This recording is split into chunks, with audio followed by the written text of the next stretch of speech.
Hello, welcome to WHMS Radio. This is The Working Hour. I'm Mike. And I'm Shane.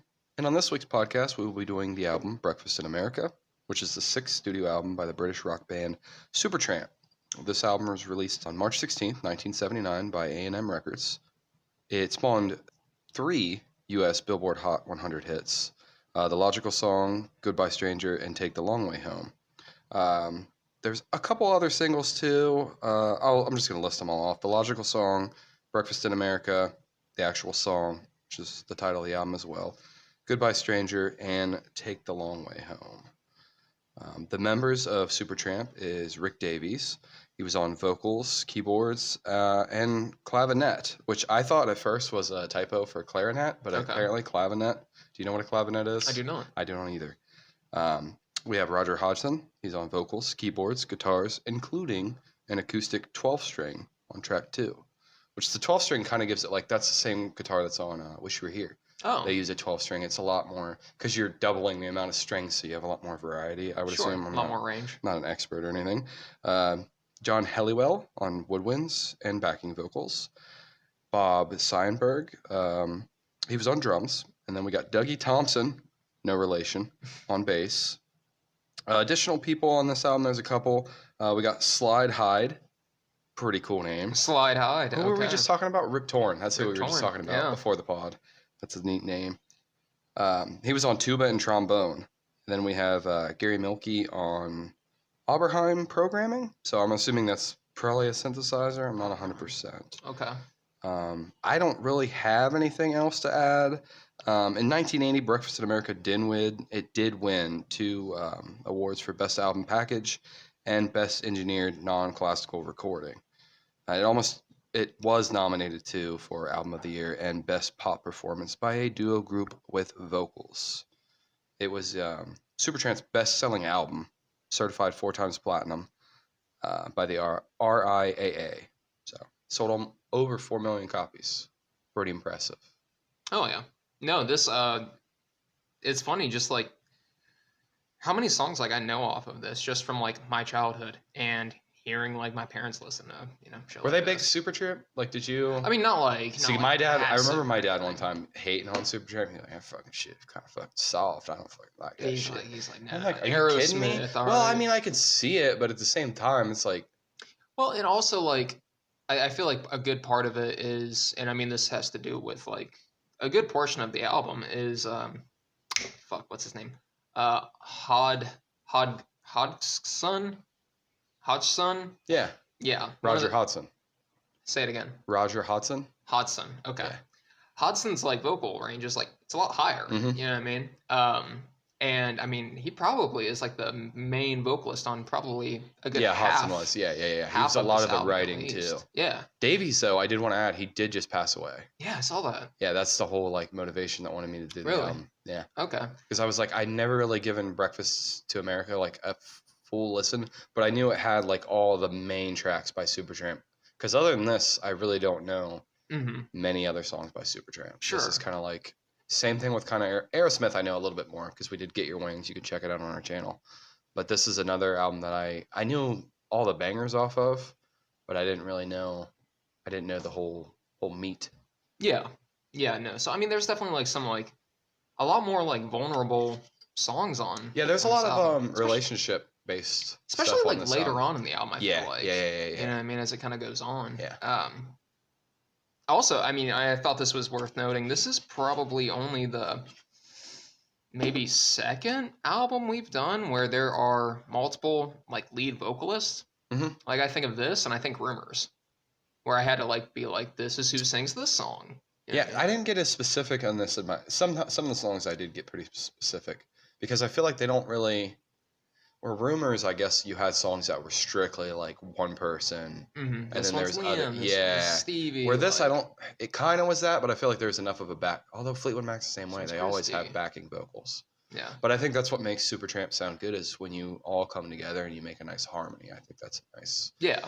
Nice I touch. agree. I feel like Fleetwood Mac kind of does like the whole like personal. This is my song better. Yeah. Well, I think they're a very talented group too.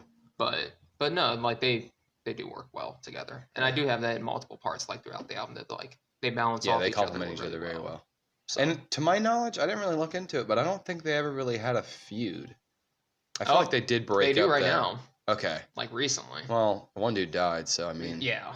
Well, part of it is I guess it's like a royalty thing. yeah, I can see it. Hodgson, he is Well, from what I read, he was like the main.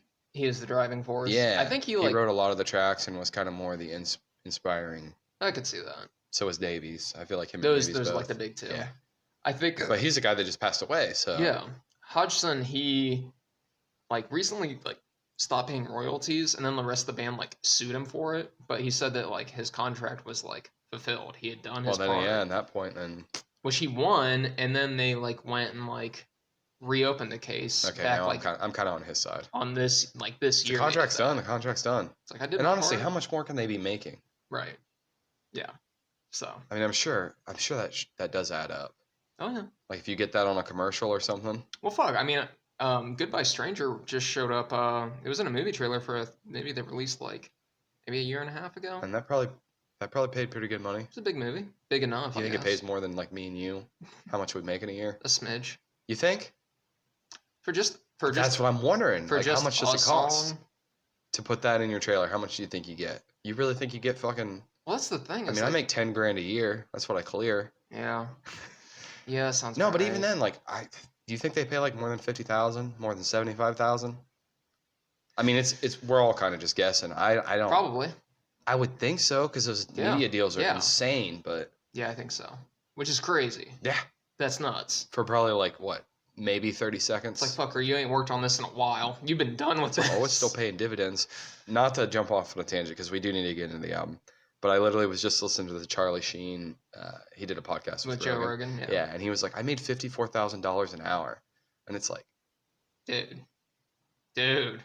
my favorite part of that was he was like, or Joe was like, yeah, I read in your book that like the first time you ever smoked crack, like you were getting a blowjob, and he was like, yeah, nothing's ever topped that, and he was like, I probably shouldn't say that because he's been married multiple times, he's got multiple Right. kids, and he's like, but you know what? He's like, Fuck it, I'm that's, well enough. That's pretty much the top. I'm on enough. Just smoking like, crack and getting head.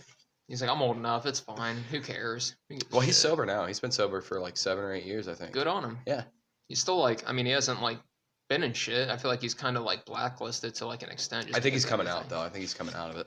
Yeah. Well, I think he just had like From what I gathered. I think he has like a fucking documentary or something. Yeah, coming he's out. got one coming out on Netflix. I think it's already out. Okay. I haven't watched it though. You ready to get into it? Yes, let's move on and get into it. We'll start with track number 1. It's called Gone Hollywood. I have the runtime is 5 minutes 20 seconds. Speaking of 20 seconds, it takes about 20 seconds for the keyboard to kind of do its thing before everything kind of funnels into the full sound. I thought there was some interesting lyrics on this one. It's just heartbreaking. I should have known that it would let me down. It's just a mind aching. I used to dream about this town. It was a sight to see, the place to be, where the living is easy and the kicks can always be found. Which I thought, like, obviously I'm just reading the lyrics, but I thought it flowed really well. Even when I was just reading that, it's like, it's just a mind aching. So there's exit vocals around like 1 minute, and it's just keyboard and sax, kind of just soothing, with not a whole lot going on. The song kind of utilizes this back and forth motion quite a few times, like back from just like something going on, then it's just kind of music. There's a mixture of vocals from Roger and Rick. I thought this was a decent track. I listened to the album on the way over here, and I almost wanted to skip it because I'm like, well, I mean, I like this song, don't get me wrong, but I was like, well, let me just get to the logical song because I really do like the logical song. Sure. But no, I did listen to this on the way over, and I listened to a good bit of the album on the way over. But I thought this one certainly has like a trademarked Supertramp sound. I thought it was a pretty good choice, especially with just Breakfast in America, Gone Hollywood, like the themes. There's quite a few songs. I can think maybe a strong 2 off the top of my head, maybe 3, where you can tell it's like a guy, you know, from the UK just like talking about America, which Breakfast in America. Sure. It's nice. I like that. I did like the saxophone on this track. I thought it was a nice little addition. And there's plenty of saxophone within the album. I thought the overall concept of the song being like what I was just talking about, the harsh realities of Hollywood, portraying a person who dreams of success but is met with loneliness, setbacks, and superficiality of the entertainment industry. Just kind of someone, for me, like I just mentioned it, the guy from the UK. It's just kind of like going to Hollywood, like you're gonna make it and all that. But this is kind of like talking about you're not making it. Like you put all this kind of out in the line, and you're not. And then I read a little bit. I want to say on Reddit I seen where it was like later on. I think the last verse of the song, it kind of flips the script, and it's like I'm the person in Hollywood now, like pointing people where they need to go and all that. Like the table is kind of turned, which I Mm-hmm. think is neat because like now you hear about all this stuff in Hollyweird as they're calling it Mm-hmm. now. So I thought it was nice, especially for like how old of a track this is. Thought it was decent. I wasn't crazy about it. I only gave this a 6.8. It just didn't really wow my socks off, but it is a good song and it's well written and I like the concept of it. Okay. I will say, this, like what you were saying about how by the end of this song, it kind of, kind of takes on like a whole different, like, well, hey, shit, I'm that guy Yeah, now. the perspective Yeah, changes, the perspective but change. it's only for that last verse, I think. Sure, sure. But like, But still, there's another song like later on in this album where it's like same thing, yeah. where it's like it was all about this one thing, and it's like, no, no, no, it's about this. All right, it's about this. The opposite of what we were setting up, kind of. We'll get to that though. But yeah, there's a quiet like fade in of like some like really like rapid piano becoming more clear before the music comes in fully around 20 seconds, which that's another thing that happens in this album quite a bit. There's like a quiet fade in that just like increases in volume until like it really gets going. Um, and the vocals bounce back and forth between Davies and Hodgson. Um, both are a little bit like higher pitched. I mean, just as far Yeah, as they like both have a vocal range. higher range. Yeah, but like one definitely more so than the Yeah. others. Like Davies is definitely lower. So much so that I even went ahead and I highlighted who was singing. So if it's Hodgson, it's in like a light like blue, like a baby blue. If it's Davies, it's a red. So Yeah, the it's Bloods just and the Crips. it's just heartbreaking. I should have known it would let me down. Like It's anyway. kind of rock and rollish though, I feel but like like in a ballad way almost. yeah, and I feel like most of Davy's songs are. They're more rock oriented, I feel like. That's just With a kind of little what bit I'd say. more. I think there's a lot of like keyboard and piano. There's more energy to it, I feel like. Yeah, I can Like see it's that. more upbeat and like Yeah, yeah, I mean. The piano during the vocal breaks is a real standout on this. So are the drums. When the drums are like really hitting around the same time as the vocals. It's just I don't know. They pair well together.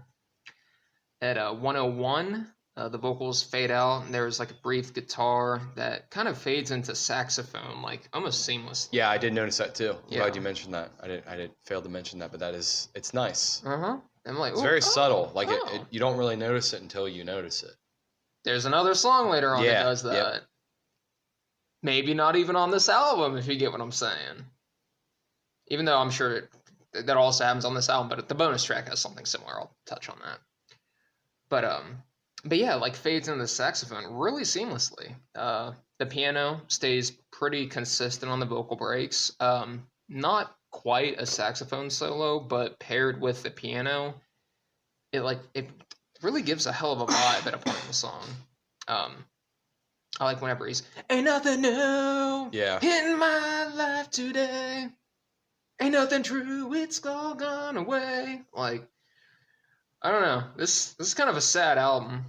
There's Yeah, when some you like look at it, yeah, shit like nothing new in my I life kind of touched today. on that a little bit later on, where I'm like, Ain't nothing true. It's all gone away. it's Like all fucking bullshit. you know. Um, 235, the vocals and the guitar pick up an energy leading into 246. There's a bit of a musical breakdown between the drums, saxophone, and vocals, becoming more and more dramatic. I like the bridge where it's like, if we only had time, Yeah, only it's had like, time for you. and it gets kind of like, I don't know, like just I don't know the word to describe it, but it's like it just kind of all comes together, and it's like I don't know, it just makes me think of crescendos. yeah, maybe I don't know, Yeah, but it's definitely like it changes the emotion of the song right there at that what you were just saying that point in the song. yeah, yeah. That part is fucking awesome. Hmm. Um, At 4:18, there's a big musical breakdown that goes till the end of the song and kind of fades out. What did you give this? I took a 7. Yeah. You gave it a 7. I gave it a 7.1 out of 10. Nice. Okay. So, onto on a logical song, which is a single. 4 minutes and 11 seconds. The keyboard with some there's like some rattling that maybe a maraca. I'll get into it. I got a detailed explanation of instruments on this one. Nice. With like a little bass kind of set the tone. Hodgson on vocals the whole entire song. And then they showed me a world where I could be so dependable, oh clinical, oh intellectual, cynical. At 0:55, the chorus and instrumentation really comes in. At 1:30, even more instrumentation comes in, as well as some clapping and more like dramatic vocal delivery on that. Like it starts to pick up, like kind of trying to get this point across. I said now, watch what you say. They'll be calling you a radical, a liberal. Oh, a liberal. Oh, fanatical, criminal. At yeah. At 1:53, the saxophone and piano really start going off with the guitar and strings in the background. On the second chorus, there is some vocal layering going on that I noticed. When the second chorus raps, there is some like wacky sound effects and vocalization with some cowbell and bass, and also some digital effects too. I don't recall that. They were pretty heavy on synthesizers. Oh, totally. A lot in this album. Not even just like that, and then like some of the shit that they were like putting in this album instrument wise, I was like, oh yeah, what is what that? did I? Clavinet. I think you mean clarinet. Yeah, I had to like look up images like, oh, it's the one of them. Because anyway, you at home know what Shane just did. you know what I'm doing. You know what I'm about. We'll patch that in. But stick figure.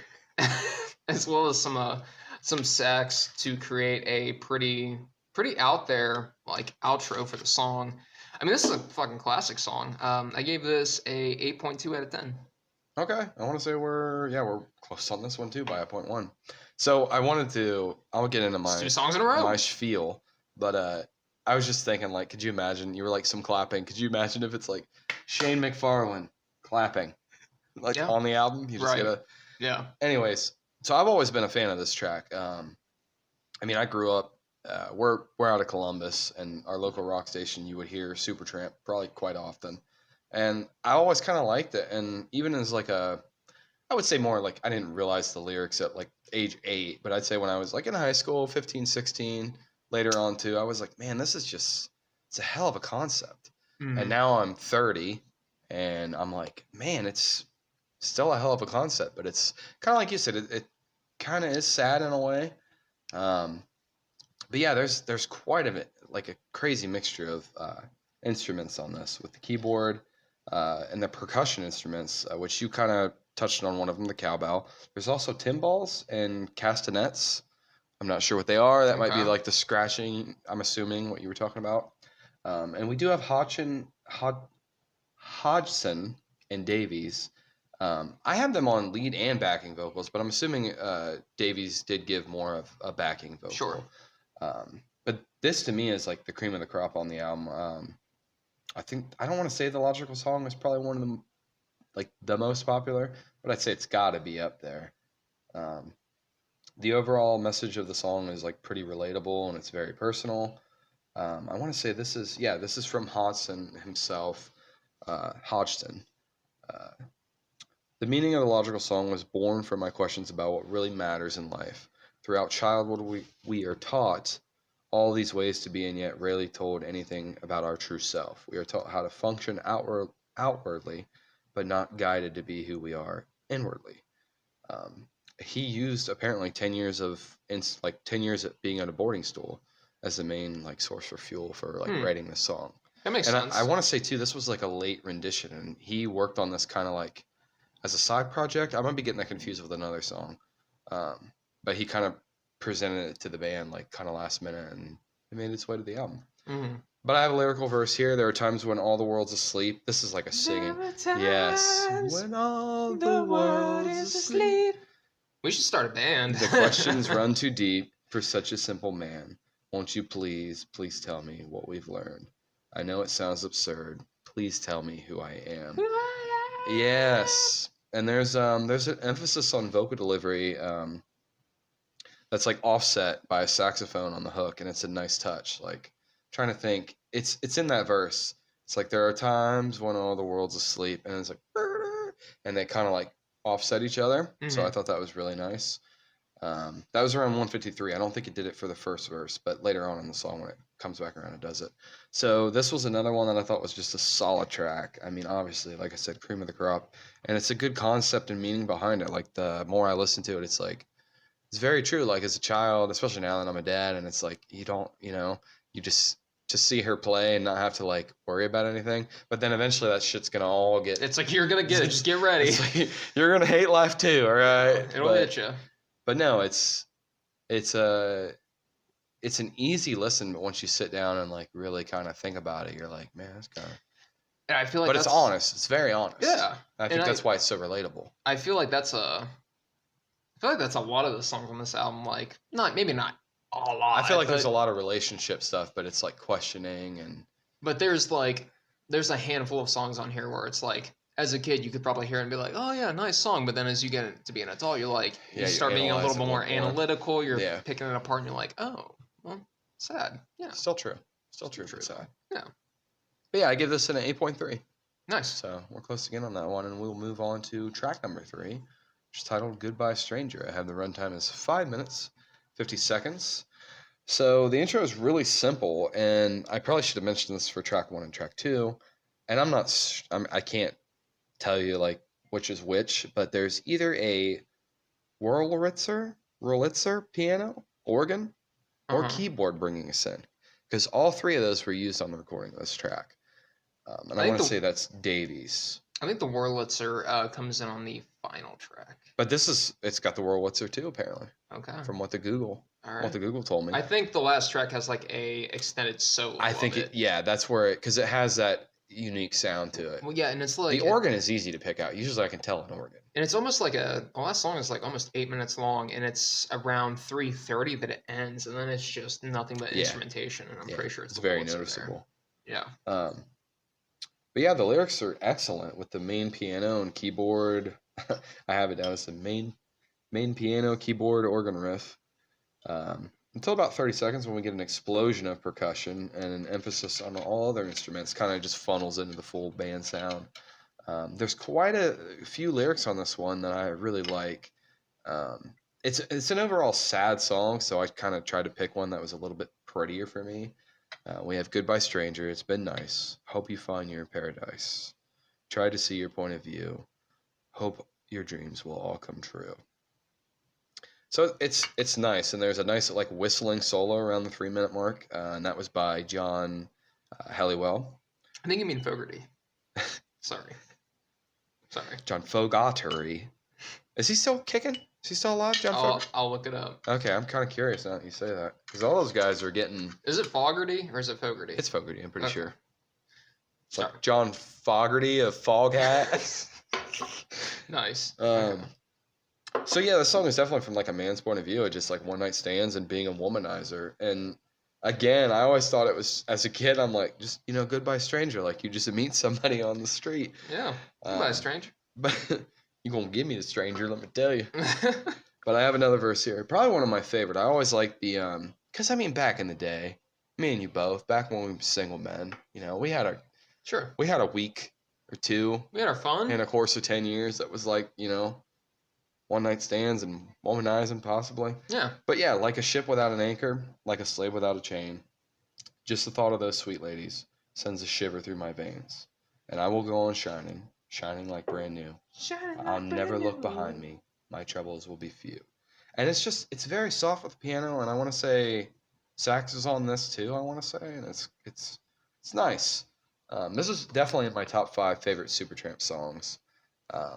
But it's not so much for the lyrics. Like, it's more just the overall musical flowiness of the track, I gave this an 8.1. But honestly, I could see myself easily giving this an 8.3 or an 8.4. I was vibing over it. Is that gonna push us to moving it down the line and keeping same scores, or are you off on this? Close. Okay. Yeah. But yeah, that's all I have for it. I gave it an 8.1. I'll say 8.3, 8.4. I'll just do a span of 8.1 to 8.4. Okay. Here, if you want to take that, we'll do a quick shot. All right. So I got Davies on vocals. Burn a little bit. I just put That's good though. Oh That's no, good, it's yeah. good. I'm glad you like the peach. And I'm drinking a peach beer to go with it. So Nice. yeah, I just have a keyboard to open the song with vocals coming in with almost like an echo effect to them. Like it sounds like it's being delivered to like almost like an empty auditorium kind of. You can hear like the vocals coming back to you. I really like whenever Davies says, "Like a king without a castle, like a queen without a throne. I'm an early morning lover, and I must be moving on." Like what I really like about that is whenever he delivers those lyrics, they're really punctuated by the guitar and the drums. There's an emphasis there. Yeah, it The gives timing and everything. It's very pronunciated. It gives a real punch to them. Yes. As well as some like light like cymbals rhythm, giving it like a feeling of building up energy to something. At 57, the punchiness of the lyrics comes back, but even more so with some additional instrumentation. At 130, the bass comes in over the chorus. Goodbye, stranger. It's been nice. And I basically just have the same lines you got. Hope you find your dreams come true. Like, paradise. Sorry, I fucked it up. But you get what I'm saying. I was like, man, I never heard that. All right, he's improving. John Fogerty.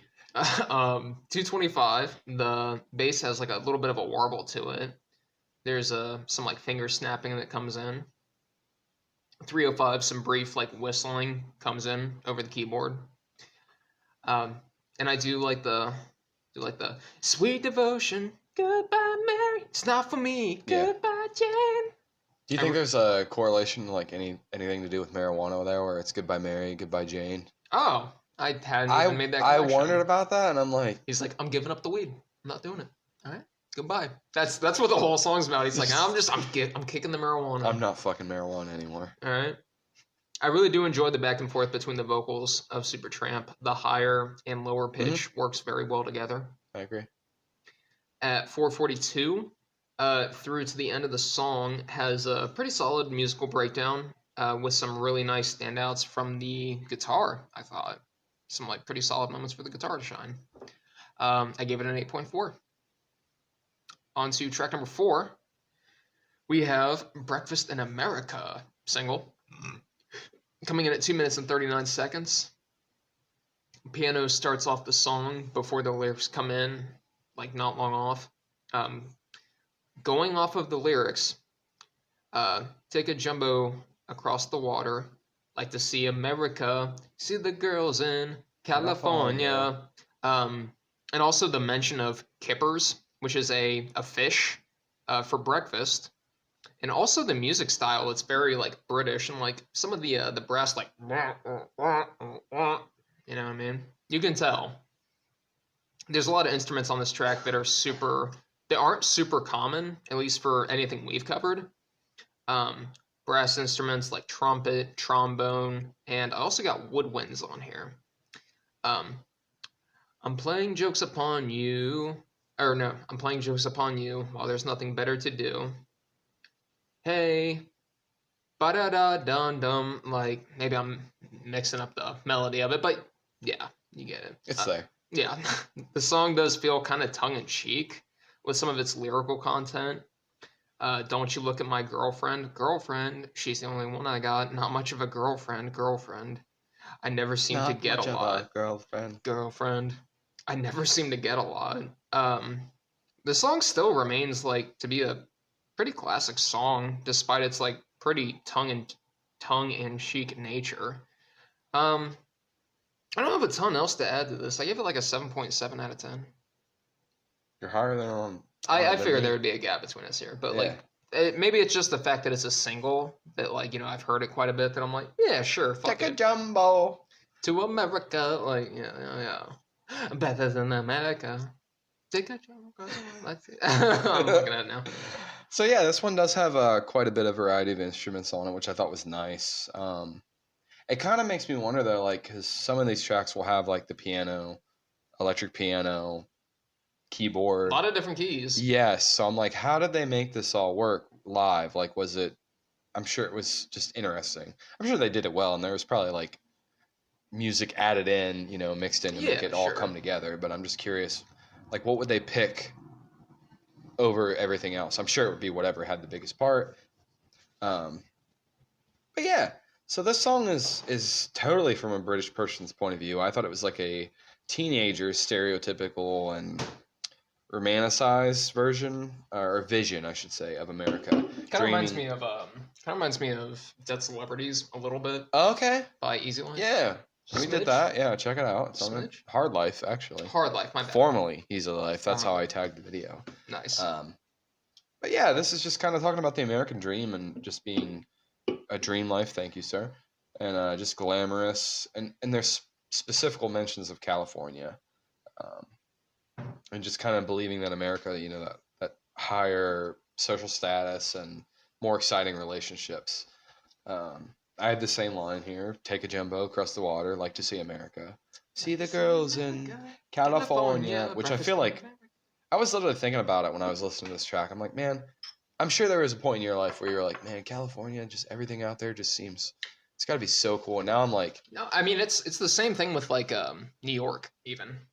It's like I'm like, dude, New York. yeah, but sounds well, happening. California's got plenty of history too, but Yeah, but New York. I feel I'm like New York fuck. is better. Sure, but like I don't know. Anyway, we don't have to get into all Yeah, that. we don't need to get into that. But I have that verse, and then there's multiple verses on this track. A lot of these songs, I could literally do the whole song, but I've always liked the "I'm a winner, I'm a sinner. Do you want my autograph? I'm a loser. What a joker. I'm playing my jokes upon you. Why there's nothing better to do." Hey. Yeah. Ba-da-da-dum. That's what it was. I lost the rhythm, but there it is. There you go. Yeah. I'm glad we figured that out. So I didn't think this one was such a standout, but honestly, me and you just put that together, and I'm like, I gave this a 7.2, but shit, dude, our rendition of it, I think it's a 7.5 because Breakfast to America, and we used to always highlight when a song kind of like dropped the album Yeah. name title, and I feel like we Yeah. don't do that so much. I mean, we did it with Remy. I remember that with Big Sure. Ideas, and I was like, I'm Oh, adding that into my notes. Yes, my queen. Good. And I need to see her. I would love to see her. Well, you already seen her the one time. Well, I would love to see her with you. Same. Yeah. I'd like to see her with myself as well, and you. So I didn't think it was such like as big of a standout as some of the others, but like I said, me and Shane just gave it to you guys probably better than Supertramp ever did. I'm gonna bump my score up, my original 7.2. I'm gonna go 7.5 on that, and that will move us to track number 5, titled "Oh Darling," 3 minutes 50 seconds. Another tangent here we're gonna get off on because we were talking about Fleetwood Mac earlier. Remember Rumors? It's like "Oh Daddy," Mm-hmm. but it's "Oh Darling." I don't know. Maybe. It's not really a tangent. I'm just gonna throw that out there. So I thought this was very smooth and tender on the intro, but it really takes no time to convey a message of heartache. Oh, darling, will you ever change your mind? Yeah, I've been feeling left behind, like a shadow in your light. Um, I don't have a lot of like standouts musically on this one, but the vocals by Davies and Hodgson is like top tier on this track. I thought I wasn't aware of this one at all. Like I didn't know about this until we reviewed it, where we actually listened to an album cover to cover and tell you guys how we feel about it. So this was probably the first time I ever heard this. Was probably a week ago, week and a half ago, something like that. And it was kind of like a hidden treasure for me. I'm not gonna lie. I didn't give it a super high rating. Like I don't treasure might be a little overwording, um, but the lyrics, "I'm gonna catch you, lady." Yeah, that part really stuck in my head. Like I could just that's the standout part of the track for me.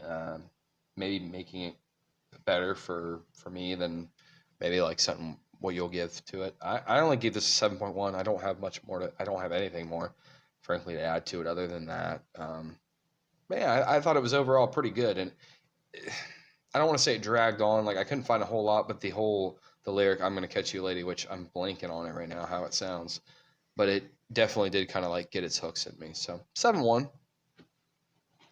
Okay. Song opens with what sounds like a synthesizer, um, and what sounds like keys and like an electronic buzzing kind of tones to it. Around 30 seconds in, the drums, bass, and guitar come in as the song really starts to pick up momentum. Around 57 seconds, and then again at 1:47, some instrument comes in sounding like there's like some twinkling strings to it. There's a lot of shit on here where I'm like, I don't know what that is. Yeah. Like, We what need to is like that? we need to go to like some music theory classes or something. And This is probably the most I've Googled like a song and then instruments to kind of. I Like, did that try to on a lot figure of these that out. tracks. Yeah. And then I would watch like a YouTube video to be like, all right, let me hear that. Oh, okay. Really? Yeah. You got that in depth with it. Nice, nice. Only like an instrument or two, but yeah. Still. Yeah. Yeah. Because I was Props curious. to you, man. I was curious. I wanted to know. Back curious. Oh, come here, boy. Let me give you a little kiss. Um, so Rick Davies is doing lead vocals on this because I have it highlighted in red. I'm gonna dream about you, scheme about you, love you all the time. I'm gonna catch you, lady. Catch you, lady. Yeah. With some background vocals by Roger Hodgson. The news is all over town. You better not let me down. Keep telling me you're feeling good as you ever could. There's some pretty nice interplay between the saxophone and synthesizer, I noticed. Um, and also the drums that I really enjoyed. I thought it all just meshed together very well. At 2:51 through to the end of the song, has a back and forth between Davies and Hodgson. I'm gonna, I'm gonna, I'm gonna, I'm gonna. That I thought was nice. A lot of, yeah, like you said, a lot of good interplay on this. I give this a 7.2 out of 10. We're fucking really close We are on this brothers. album. We are. I mean, we're more like barbecue, you know? Different types of meats. Different meats and the same same sauce. There you go. So 7.2 out of 10 for me. If you were a meat, what meat would you be? I feel like I'd be pork. Really? I feel like I'd be pork because I'm fat. Okay, all right, fine. I'd be beef. Give me some ribs. Get some ribs going. Yeah, I could see you being beef. Yeah, that'd be fucking solid. On to track number 6, we have Take the Long Way Home. And is this the last single on the album? I believe so. I'm pretty sure you're right. Okay. Coming in at 5 minutes and 10 seconds. It is? I'm pretty confident, yeah. Okay. I don't think Child of Vision was a single. I'm pretty sure it wasn't. Yeah, no, this is the last I single. feel like it's way too long because it's like almost 8 minutes. Well, I mean, this is fucking 5 minutes. That's pretty long, too, for a Yeah, single. but it ain't no 8. Ain't no 8. It can have a What's long... 3 minutes, you know? Who gives, Hey. gives a shit? Hey, 3 minutes, no problem. Song opens quietly with a fade-in for a good 20 seconds before some like really dramatic piano comes in. They do get a little theatrical, like as this like album kind of goes on. I felt like. I think parts of it, yeah, for sure. Yeah. It's very well put together. Hmm. But yeah, dramatic piano comes in before really picking up with the harmonica and piano at 42 seconds. The piano and harmonica, they hit like they hit like the same notes at the same time, and it like, ooh. Yeah. I fuck with a good harmonica and a song. Like, Yeah. Alanis Morissette. Yeah. You ever seen her when she busted out live? Mm-hmm. She does. Yeah. It's, Oh yeah. We'll fucking maybe Jagged Red Pill. We'll do that one day. That'd be good. But yeah, them hitting at the same time is a really nice touch. Hodgson's on doing the vocals on this. There's a real musical pop at the vocals that really fucking hooks you. There were times that you feel part of the scenery. Oh, the greenery's coming down, boy. I was gonna say, I thought you were, I thought you were on the box. You're gonna hit the cheer on that. And then your wife seems to think you're part of the furniture. Oh, it's peculiar. Used to be so nice. The melody of the song is it's very pretty, and it sounds like almost celebratory in a way, but the lyrics are pretty sad. when you look through the years and see what you could have been. Because Are you? that's how he says it. That's how he says it in the song. Could have been. How you could have been. How you could have been. I think it's just his accent. Yeah, probably.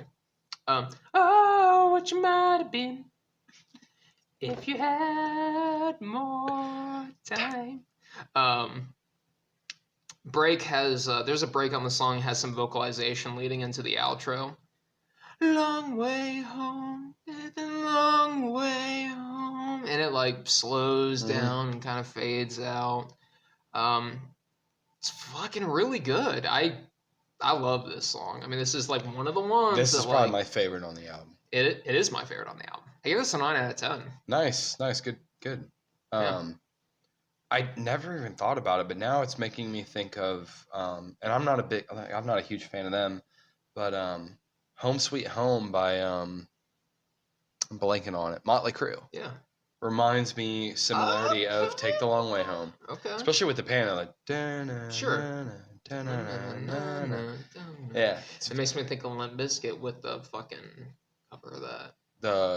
The Who song? So they Behind had Blue that. Eyes? It was that and Bittersweet Symphony mixed together. I didn't know that. Yeah. Might have to play that later too. It's not bad. So I mean, for a Limp Bizkit song, it's not bad. Yeah, I'm not a big Fred Durst fan. People kind of shit on him. There's but plenty of. okay. I never got like into his stuff, but there's plenty of. I mean, I could. There's Break a stuff, time and a place for it. Break stuff for me, like I can't get into that anymore. Yeah. No, Do you still fuck with it? No. Yeah, No, I was gonna say. but I did when I was like you asked me when I'm 15. teeny. Yeah, that's what I'm saying. When I was a teeny bopper, big it was time, like, dude. oh yeah. It's like now I I'm don't just care like, if that was like 10 years ago. Yeah. I still like it. Right. You know what I mean? But anyways, so I recently discovered like the true meaning of this, and it was literally after Davies passed away. I was just curious because I was just on social media and I was scrolling and I seen it and I was like, fuck, I'm about to listen to some Supertramp, and I listened to Take the Long Way Home. That was a song I picked naturally just because like what we were talking about, we both like it, and it's I'm gonna paraphrase. I'm pretty sure I wrote some. Oh no, I'm not gonna paraphrase. I will paraphrase Roger Hodgson. He kind of said there's two meanings of how this song would go, and the first one is just like him not wanting to go home to his wife because she treats you Take the long way home. she treats you like a piece of the furniture. He literally mentions that in one of the lyrics, and there's a deeper level too, which it doesn't connect with what I thought the song was. I took it very literal. But he also said that Take the Long Way Home is a metaphor for the universal journey in self-discovery. The song is a vehicle for reflection in which sometimes disappointing realities in our grown-up lives can reflect a not-so-positive way. For me, I always just thought it was like, I don't know, like there's days, and not even like... Did you feel you're part of the furniture? Yeah, right. I'm just like, come over here and sit on me. Okay. Turn it around, right? All right. Yeah, I'm gonna be that toilet seat. I saw a peak on that. Fucking. Yeah, right, it did. right. There's a mountain. Ha ha. But for me, it was always like there's just days. I mean, I've worked at the same job now for like 10 years, maybe going on 11. And there's days where I just have like a day where I'm like, you know what? I'm gonna treat myself tonight. I'm not gonna be in any hurry getting home. I'm gonna take the long way home. I'm just gonna enjoy because I drive the same route to work. Sure. I mean, I can mix it up, and you do too. I mean, you've been working where you've been working for long enough. Which I will say, generally, living where I do now, I don't really take the long way home that much. But whenever I was living out in Pataskala, like there were times I was like, fuck it, I'm gonna go the long way. But for me, and I never did either. But there's times where I would take like a route that's little off the beaten, out of my way, I should say. We have to kind of jog back a little bit. I was gonna say I hit 161. It's like I'm gonna lay on the gas, boy. All right. That's a little. That's really taking the long way home. Oh yeah. So that's what I always kind of thought the song was, and I always enjoyed it in that as like a very positive and upbeat. And then I was even telling Lindsay, like I was like, yeah, I was out there just listening to, it, and I always like thought it was really positive, but it's really just like not wanting to come home to your wife. And the more you look, like after I listened to it, I was like, I mean, can't believe I didn't pick up on it before, which I kind of did, but I don't know, not to the emphasis of what I learned. But a more positive lyrical verse I thought was, when the lonely days turn into lonely nights, you take a trip to the city lights and take the long way home. Take the long way home. Which for me is like, you're kind of feeling blue, you're lonely, you take the trip downtown, you see some scenic stuff, you hang out with people, whatever, happy. I always like that. Musically, I thought it was a nice fade in with the piano, and there's harmonica too, like you mentioned. The percussion is very consistent, like the previous track. Not a whole lot going on, but the tempo is nice. The percussion really doesn't. It's not like when we were doing Rush Moving Pictures. It's not like super Mm. crazy in the main focal point.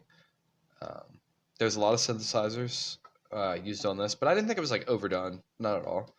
I think it's another really solid written song. I think the fact that I was kind of confused on it, and you didn't really mention much about it being not wanting to go home to the wife. Mm. I think that kind of tells you it's a good song because you don't really, you're just kind of like listening. No, you're not listening. I guess you're just like caught up in the moment of the song, which is a good thing in my opinion. Um, I tend to keep my original views on the song. Like it's just my happy song. I take the long way home. Like if I ride the motorcycle to work, it's like, oh, I'm gonna enjoy this. I'm gonna take the long way home, even though Mm. I don't have any way to listen to music. Um, but but I really did. I did enjoy this one. Um, I gave this a 7.6. Okay. Mm, This is our first like major gap. yeah. What did you give it again? 9. Okay. Yeah, I feel like that's a, I don't know. Is that a typo? Maybe. That's what I gave it, a 7.0, I guess, which is low. Wait, a 7.0? What did I say? I thought you said 7.4.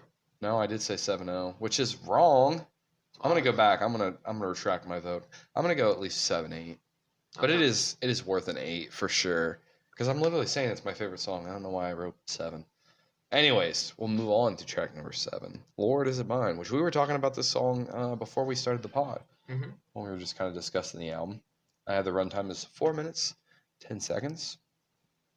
I don't know why, but the piano, even on my way over here, I listened to it. And I was like, man, I should have listened to more tracks. And I did Google it because I was trying to find like a correlation, see if anybody else had brought it up, and I couldn't find anything. But I thought it sounded like something Carole King, which she's a artist and composer. Sure. I'm sure you're familiar with Mm-hmm. someone of Carole King. And not to get off topic, but maybe it's just because for like a week I had Tapestry set as my alarm clock, and Okay. it would just pick a random song.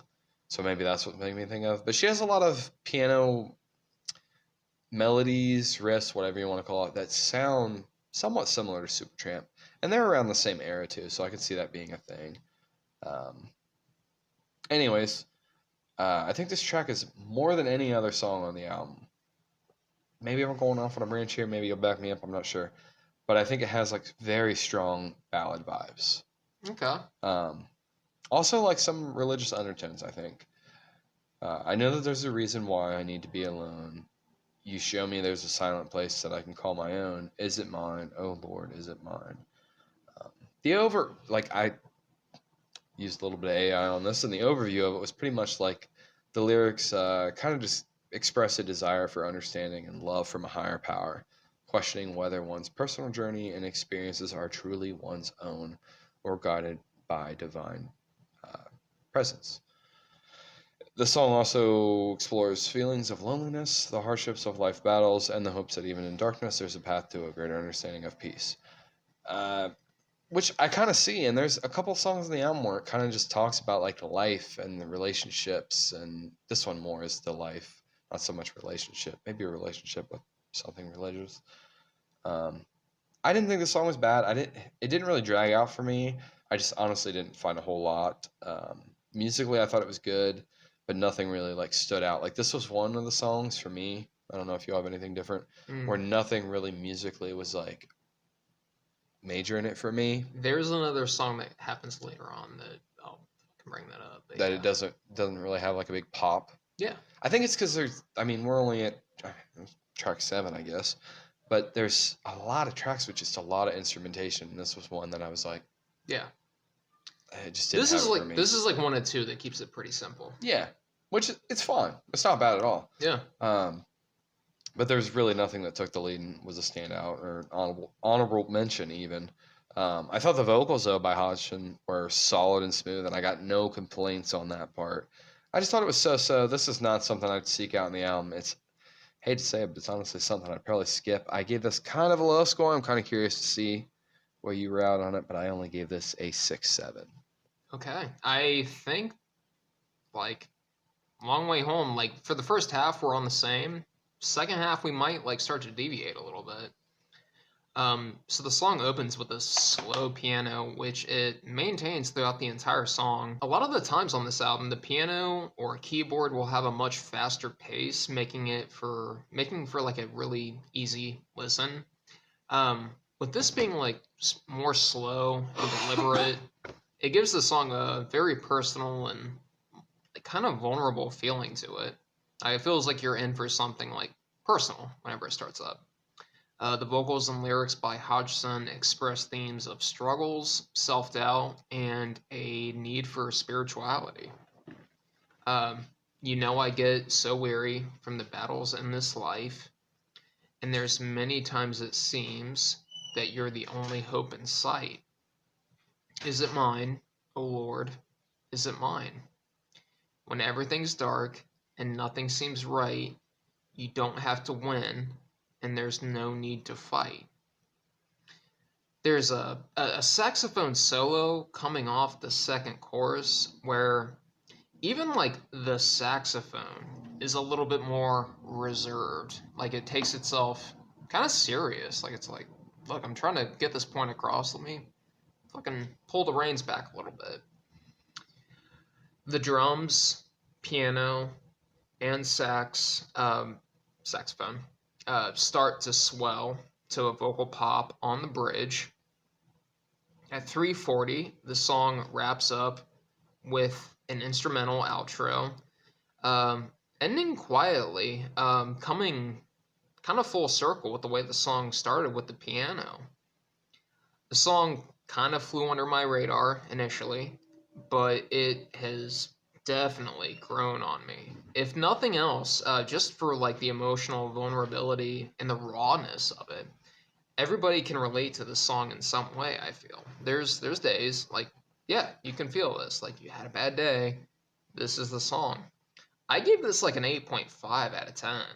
This was solid in See, my I feel like I opinion. missed my ratings on this because we were even talking about this song before we recorded, and I was like, no, it was good. Yeah, I like this quite a bit. Um, yeah, so I give it a 8.5 out of 10.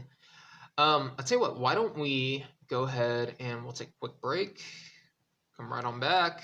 Get back into it. We'll wrap this up. Sounds good to me. And we are back with track number 8, Just Another Nervous Wreck, coming in at 4 minutes and 26 seconds.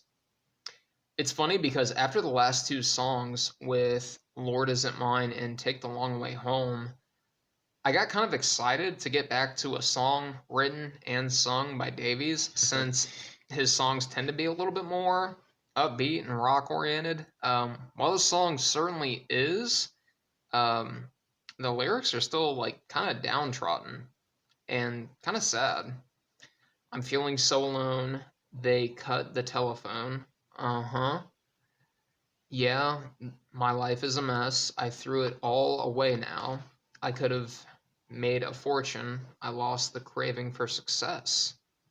However, by the end of the song, you do get a feeling that despite the hardship, life will go on and the fight to be better will go on. Uh, Rise from the gutter, stick with each other. We'll drive them to the edge now. They're gonna bleed. That's what they need. We'll get together and blow their cover. The keyboard has an upbeat tempo all the way through from the start, leading into the drums, followed by guitar, all building up with the vocal delivery to 130 when the vocal pops at the chorus.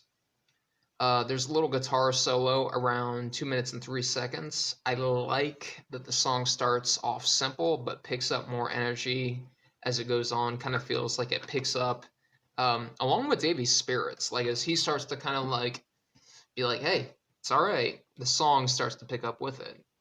Song remains high energy. The, um, the fade out Song remains high energy and then fades out to the end of the song. I gave it a 7.3 out of 10. Nice. We're Yeah. back to being close on this one then. So it's funny you mentioned the energy because I kind of brought something else. I thought it was another song with a catchy piano intro, like a lot of the songs on this. Um, the vocals come in pretty early, the quiet but like kind of direct delivery. I thought everything started to kind of move in like a more upbeat, energetic uh, environment around 40 seconds, but it really gets going around like a minute 30, which I know that's quite a gap. I wasn't totally into this one. Like it was nothing crazy for me. But I did like the energy, and I thought it would have been like a really nice track to see live, maybe better than any of the others, just because I thought the energy that it brought. Mm. I think this was like one track that we both kind of talked about the energy being a little different. Yeah, I think that would have been cool to see live. I did like the emphasis on the "don't give a damn" verse, and the whole verse is "fight while you can, kill, shoot 'em up, they'll run amok, shout Judas loud, they'll hear us, soldier, sailor, who's your jailer." I think it's nice. It almost reminds me of "Liar Lawyer," or is it "Liar Lawyer, Mirror Tell"?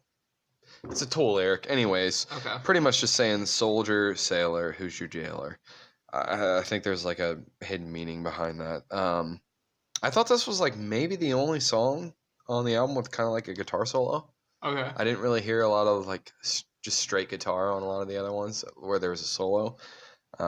Again, I mean, we're closer on this one. We're still a little bit farther apart. I gave this a 6.8. Um, just nothing I was really crazy about. But again, this was another one that I hadn't heard going into the album, and it was still pretty good listen. Move on to track number 9, Casual Conversations. So I'm pretty confident this is the shortest track on the album, coming in at 2 minutes 59 seconds. Um, I thought it had quite a different sound musically and even vocally, sort of like the standout um, with that different sound compared to the rest of the album. Concept-wise, I thought it matched a lot with themes from the other tracks. Um, One of the overviews I kind of got from this track is a feeling of frustration and disconnection in a relationship where one person feels unheard and ignored despite their attempts at communication, which similar vibes are felt in a lot of the other, not a lot of the other, but at least a couple other tracks. Um, this is another one though that I wasn't really crazy about, and I didn't really get a whole lot for it. It was kind of a shorter track. Nothing that I really latched onto. I did think it was an easy listen. I just wasn't crazy about this one. I gave this a 6.6. Okay. Are we close? We're close. Okay, good. Whew. I Um. was like, baby, come back. Yeah, right. Your Stick with scores can be just like mine. Okay. Close enough. Yeah. This song is probably the most like easy listen song on the album. I It's feel because it's like the shortest. it's short and there's also not a lot going on. True. Um, it never really builds or picks up its pace or energy or anything like that. It's not a bad thing. I'm certainly open to like the deviation on this album. Song I like the song is, dare I say it, casual. Written and sung by Davies, the song is very relaxed and chill, and softly sung with its vocals, with what my research shows as an electric piano and vibraphone, um, and some light saxophone towards the end of the song. The lyrical content is again pretty sad about late stages of a failing relationship. And now it seems it's all been said. If you must leave, then go ahead. Should feel sad, but I really believe I'm glad. I really believe I'm glad. I really believe I'm glad. Pretty simple song, makes it hard to make a ton of notes on. But it is a solid track. I gave it a 7 or a 6.7 out of 10. Yeah, I wasn't against it. I just was like, Yeah. It was one that just didn't really grab my attention. It's like if Hodgson's wrote this, it'd be much better. Like I would be Tell you what, I'd be in tears. much more enthralled. On to track number 10, Child of Vision, coming in at 7 minutes and 26 seconds. I got some notes on this one. Me too. I looked down and I'm like, man, I got Shit. quite a bit. Song opens with the keyboard swelling, getting louder and louder, followed by the drums and synth, giving a kind of spacey vibe to it a little bit. Song features the Wurlitzer electric piano. The song is written by Hodgson, with him as the lead vocals and Davies as backing vocals.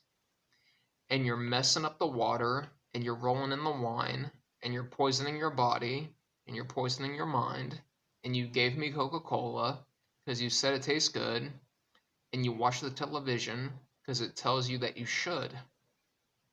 I like on the pre-chorus the back and forth exchange between Hodgson and Davies. How can you live in this way? Why do you think it's so strange? You must have something to say. You tell me, what should I change? Song is a big statement on the way the American people live, especially when it comes to consumerism. With talks of Coca-Cola listening to the commands of your television. Coming off the second verse is where I believe the Wurlitzer piano comes in, as it is very, very distinct. At 3:38 through to the end of the song is a big instrumental outro with what sounds like a washed out guitar that has shown up sporadically throughout the song. Almost has like a West Coast like beach vibe to it. The ending is very dramatic. It kind of reminds me a little bit of something we would have heard off Angel Dust by Faith No More. Go listen to that episode. Yeah, it was a good episode. It's a good album. It is. I was listening to some of it today. All right. It's funny because at first I was like, "There's no fucking way." Mike's Kindergarten gonna like RV, man. I'm like, and that one's even my feet itch. He's like, "No one speaks English anymore." Yeah. Yeah. Ha Some saxophone coming in towards the end of the song with a loud. There's like a little bit of a warble to like the saxophone on this. Followed by the song like fading out. I give this an 8 out of 10. Okay. Yeah, Nice. Good. So this was added to my like songs. I'm guesstimating back in like 2024, and it randomly just kind of came across my Spotify feed, and I was like, honestly, I think I was just like, cool, this is by Supertramp. I didn't really know much by them, but this was off the album that I was like more familiar with. The album art was kind of distinctive, like I definitely remembered it. I did like the opening riff, and it really takes its time. That build up that you were talking about. It slowly unfolds and shapeshifts into the main sound around 36 seconds, which isn't really long, but it's such a change in the sound that I think it's noteworthy. This one actually features Roger Hodgson and John Helliwell on vocals, Okay. so it's a little different from what I picked up. I don't know. Did you have anything different? I put Hodgson and Davies. Okay, we might have to check that, but that I thought that was noteworthy. Are you pulling it up? I am. Yeah, do it because I'm kind of curious. It is a nice closing track. It's a lengthy and slow drive type of song. Like it really takes its time. I kind of jump forward a little bit in the track here and kind of tell you what my thoughts. But around 3:38, the piano takes over the main attention, and it really does its thing, and it pretty much carries out the whole song. The saxophone does make a late entrance, which I kind of overlooked at first, and I was like, no, I gotta bring that back in. Other instruments do come in, but I feel like it's truly just instrumentation after that 3:38 mark. It's a nice closer. I didn't really want to give it a super high rating just because I think I was a little high on it coming into it, and I'm like, I don't know, man. Like, there's a couple other songs that really go out there, but it still is. It is nice, and I'd almost say it's one of the better closing tracks where I didn't really have any gripes about it. I gave this a 7.6. Okay. What'd you find out? So, by the looks of it, it was written by Hodgson. Hodgson was doing the lead vocals, and it says Davies. It doesn't say anything else, but I'm just looking at Wikipedia. Hey, no, you're probably right. It's kind of going off that. But then again, who did you say? John Helliwell, I think it was his Very name. well could have played a part on it. Yeah. So yeah. Overall thoughts though. I liked it. Glad I listened to it. I don't know if I really go back and pick much more out of it than the main singles. Other than I did like Child of Vision, of course. I mentioned it was added. Lord Is It Mine is really good. I kind of was low on it. Oh Darling's not bad, but it's probably not one that I would seek out. But the all the singles are just Stellar. solid. Yeah, they're Yeah. top tier. What about you? What'd you think? Yeah, I mean, obviously, like, I mean, there's a handful of singles on this that really hit that I thought were very good. Because I mean, they're fucking pretty much all time classics at This was this their point. best selling album. Yeah. Yeah, for good reason. Yeah.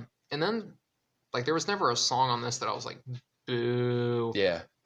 Like Same. none of that. There were some that were definitely better than others. For sure. For sure. But yeah, I And never felt like it hit a wall. some that like surprised me. I was like, that was a lot Yeah, you better gave than I it thought some would really be. high ratings, and I always feel like, nice. I'm glad you enjoyed it more than I did. Yeah. So, and I definitely appreciated the fact that they had two like different lead vocalists that would like swap back and forth. Yeah. It keeps the album interesting Mhm. because it's like, well, what am I gonna get? Yeah, the sound. You know? You don't know with that mixture. So we will go on to the bonus track this week. We have Beach House on the Sea. Under the Sea. Do you want to do this or do you want me to go? I'll go first. Okay. I don't have a whole lot. I have a decent little bit here, but I thought it was a nice, joyful piano track through and through, but on the intro especially. The vocals start around 42 seconds. I don't have a lot of lyrics, but I do love that early lyric. Wouldn't you like to know how far you've got left to go? Like that really stuck with me, and that's probably why I only put that in here. To go. Yeah, it's just the way and that's very early on in the track, like as Yeah. far as the vocal It's delivery. like the first like It's set the first of lyrics. verse. It's the last part of the first verse, but it's pretty early on. I kind of did a little bit of reading to help kind of my own opinion on this, but it didn't really differentiate very much. There's definitely metaphorical mentions of life and death and just the overall journey of life. It was certainly easy. Like I didn't have to. I looked it up, but I was like, I pretty much connected all the dots myself. It did remind me of a bonus track you picked earlier, which was Devashka. You already know. Just in certain ways, this is like a very mortality maybe related track. Sure. I can pick out certain things, and they're both beautiful at face value. With the piano more on this Beach House on the Sea versus Devashka, where Devashka was more violin, if I'm not right. It was definitely Sure. Yeah. one of those violin, cello, whatever. Um, but they also have like a very sad meaning, even though they just are so pretty. There's a nice subtle fade out around 5:15 till the end of the track that I think is really nice touch, where it almost sounds like you're on the water. And I always kind of thought that as like, that's the end of the track. That's like the end of your life. It just kind of everything just kind of fades away. Um, the song was also used in a movie we both like and a trailer. Did you have anything about that? Maybe. Okay. What movie? It was in the Truman Show. It was on the Truman Show. It was in the Truman Show. Really? Yes. Huh. It was also in the Twilight Saga New Moon trailer. It was featured in the trailer, but not the movie. Huh. Overall, I really liked it. It's a pretty song, and I've listened to it plenty of times. You're like, I'm about to fact check that. God damn it, I hope I'm not wrong. Okay. But overall, I really liked it. I listened to it plenty of times, and I did really enjoy it. It's a 5.5 minute song that it didn't really feel like it took that long. Is it in? The album came out in 2012. Okay. Truman Show's from the 90s. Yeah, I don't know. So, Where the fuck did I get that from then? but I mean, this very It's well probably a different. maybe like a popular video someone made. But at the same time, That's what I was wondering. I'm like, these timelines probably don't add up. 2012 that does fall in line with Twilight though. Yeah. So yeah, 1 out of 2 ain't bad. yeah, that's all right. Fitty. But yeah, overall, like I said, it's a long song, but it really is a nice listen. And I've listened to it probably, I'd say just as much as any bonus track, if not more. And honestly, just because it was all my liked songs and it would play, and I'm like, man, there's one that I think last week I was listening to it, and I meant to text you and be like, man, that was a good pick on the bonus track this week. I really did like it, and it randomly popped up. I didn't always seek it out just because, like I said, it was on my like songs. Sure. I gave it an 8/8. Okay. We're I close. did enjoy it. So I got the song opens with what I'm pretty sure is a guitar playing a single like note over and over, growing louder until the music or until the piano joins it about 14 seconds in. The piano kind of sets like a musical through line throughout the song. The vocals hit around 42 seconds. The vocals are very pretty and very, very contemplative. Um, Out on the sea, we'd be forgiven. Our bodies stopped, the spirit leaving. Wouldn't you like to know how far you've got left to go?